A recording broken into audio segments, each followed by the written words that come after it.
Դավիթ Տոնոյան գոյություն չուներ, հա, երևի պաշտպանության նախարարի ժամանակ։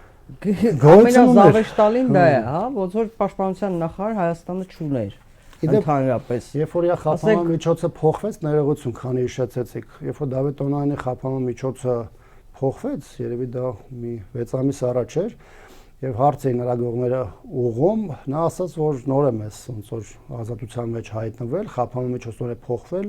ինչ ժամանակ է պետք եւ կարծում եմ, որ Դավիթ Տոնոյանը շատ վաղուց ժամանակն է նաեւ իր խոսելու,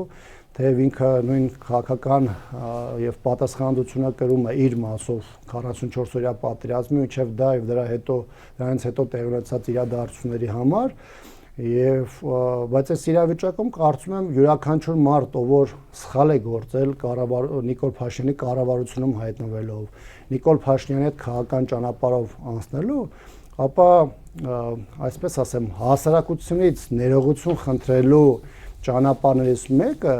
դա ասում է գոնե ճշմարտությունը արտահայտելով, իր սխալները ընդունելու եւ ճշմարտությունը հնչեցնելու, անկախ նրանից թե դրանից հետո իր հետ ինչ կատարվի, կտանեն կնստեցնեն, թե ինչ կանեն,